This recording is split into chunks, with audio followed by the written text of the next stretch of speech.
ఉంటే నీకేమాత్రం దమ్ము ధైర్యం ఉంటే కోర్టుకు విచారణకి సహకరించి ఉంటే ఈ పాటి జైలుకి పోయేవాడు ఎప్పుడో కూడా. ఇరిగేషన్ శాఖలో దాదాపు 56,000 కోట్ల అవినీతి జరిగిందని చెప్పి ఈ బుక్లో రాశాడు. ఆ విజయబాబు అనేవాడు వేసినటువంటి బుక్, అధికార భాషా సంఘం చైర్మన్గా ఉన్నటువంటి విజయబాబు అనేవాడు ప్రింట్ చేసినటువంటి బుక్లో 56,750 కోట్ల అవినీతి జరిగింది ఇరిగేషన్ ప్రాజెక్టులో చంద్రబాబు నాయుడు గారి హయాంలో అంటాడు. ఇలా మొత్తం ఖర్చు పెట్టిందే మా హయాంలో, చంద్రబాబు గారి హయాంలో 58,000 కోట్లు ఇరిగేషన్ శాఖకి. 23 ప్రాజెక్టులు పూర్తి చేశాం. ఏదన్నా కానీ జలవనరుల శాఖ కింద 23 ప్రాజెక్టులు పూర్తి చేశాం. లక్షల ఎకరాలకు నీళ్లు అందించాం. పోలవరం ప్రాజెక్టు 72% పూర్తి చేశారు. ఖర్చు పెట్టింది 58,000 కోట్లు అయితే 56,000 కోట్ల పైన అవినీతి జరిగిందని చెప్తాడు ఈ పనికి మాలిన పెద్ద మనిషి. ఇంకా కుహానా మేధావులు, కుహానా రాజకీయవేత్తలు అని చెప్పి జయప్రకాష్ నారాయణని, రామోజీరావు గారిని ఇట్లాంటి వాళ్ళని తిడతా ఉన్నాడు. నీలాంటి పనికి మాలిన వాళ్ళు, కుహానా మేధావులు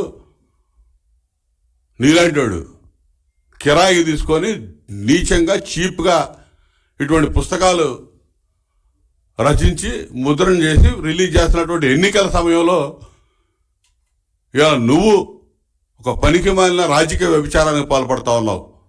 నీకు ఇచ్చిన డ్యూటీ ఏంటి? నీకున్న పదవి ఏంటి? అధికార భాష సంబంధించి అసలు నువ్వేం చేసి ఏడ్చావు అది చెప్పు. నీ పదవి తీసుకున్నాక చంద్రబాబు నాయుడు గారి మీద బుక్ వేయడానికి ఉపయోగించావు నీకు ఇచ్చిన పదవిని. ఈ చంద్రబాబు నాయుడు గారి మీద తిట్టడానికే వీళ్ళందరినీ వాడుతూ ఉన్నాడు, కిరాయి మనుషులందరూ కూడా. దోపిడీ సొమ్ము లక్షల కోట్లు సంపాదించుకున్నటువంటి జగన్మోహన్ రెడ్డి ఆ డబ్బుతో ఇటువంటి కిరాయి మనుషులు పెట్టుకొని మామూలు విమర్శించడానికి తయారవుతా ఉన్నాడు. 8 లక్షల కోట్లు జగన్ రెడ్డి కుటుంబం లూటి, 8 లక్షల కోట్లు. కొన్ని చెప్తా, ఇసుక దోపిడీ 60,000 కోట్లు, ఎర్రచందన కుంభకోణం 25,000 కోట్లు, గ్రావెల్ దోపిడీ 22,000 కోట్లు, గంజాయి డ్రగ్స్ వాటా 17,000 కోట్లు. ఈ విధంగా చెప్పుకుంటూ పోతే మొత్తం 8 లక్షల కోట్లు ఇతను చేసిన దోపిడీ. దీనికి సమాధానం చెప్పానండి. అమరావతిలో 1,00,000 కోట్ల అవినీతి జరిగిందన్నాడు. ₹1 అవినీతి వీళ్ళు నిరూపించగలిగారా? మళ్ళీ ఇప్పుడు అలాంటి తప్పుడు సమాచారంతో కల్లబొల్లి మాటలు చెప్పి ప్రజల్ని తప్పుదారి పట్టించాలి, మళ్ళీ ఏదో ఒక విధంగా అడ్డగోలుగా అధికారాన్ని కాపాడుకోవాలని చెప్పి ఇటువంటి పనికిమాలిన చౌకబారు విమర్శలతో ముందుకు వస్తా ఉన్నాడు. ఇవాళ వీళ్ళు వేసిన బుక్లో దేశంలో అవినీతి పాల్పడినటువంటి మాజీ ముఖ్యమంత్రులు ఫోటోలు వేశారు. లాలూ ప్రసాద్ యాదవ్ గారు, మధు కోడ, జయలలిత, చౌతాల, అశోక్ గెహ్లాట్. జగన్మోహన్ రెడ్డి ఫోటో ఏదా దీనిలో? జగన్మోహన్ రెడ్డి ఫోటో ఏది? 43,000 కోట్లు దోపిడీ చేశారని చెప్పి 16 నెలలు జైల్లో ఉండి బెయిల్ మీద 10 ఏళ్ల నుంచి బయట ఉన్నటువంటి ముఖ్యమంత్రి ఫోటో దీనిలో ఏది? తండ్రి రాజశేఖర రెడ్డి ఫోటో ఏది?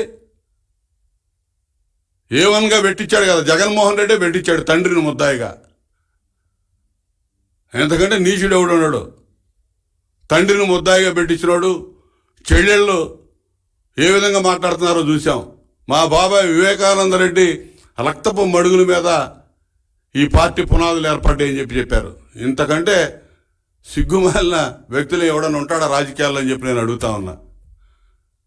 ఇటువంటి వాడికి ఒత్తాసు పలుకుతా ఇటువంటి విజయబాబు లాంటి కిరాయి వ్యక్తులు పుస్తకాలు ప్రచురించడం, వాటిని పనికిమాలిన సద్దలు లాంటి వాడు రిలీజ్ చేయటం, ఎన్నికలు కూడా అమల్లో ఉండగా ఎన్నికల కమిషన్ చోద్యం చూస్తూ ఉంది. ఇది చేయకపోతే మాత్రం ఎన్నికల కమిషన్ మీద కూడా ఖచ్చితంగా మాట్లాడాల్సి ఉంటుంది. ఖచ్చితంగా వీళ్ళిద్దరిని తక్షణమే చర్యలు తీసుకోవాలని చెప్పి నేను డిమాండ్ చేస్తా ఉన్నాను. మీకు దమ్ము ధైర్యం ఉంటే జగన్మోహన్ రెడ్డి చేసినటువంటి అవినీతి మీద, కుంభకోణాల మీద మేము చర్చకు సిద్ధం. మీరు ఏదైనా ఒక్కడన్నా నిరూపించగలరా? చంద్రబాబు నాయుడు గారి మీద కానీ, తెలుగుదేశం పార్టీ నాయకుల మీద కానీ. అవాకులు చవాకులు చేతుల అధికారం ఉంది కదని చెప్పి ఎవడికో కిరాయి ఇచ్చి పుస్తకాలు రాపించి రిలీజ్ చేయడం కాదు.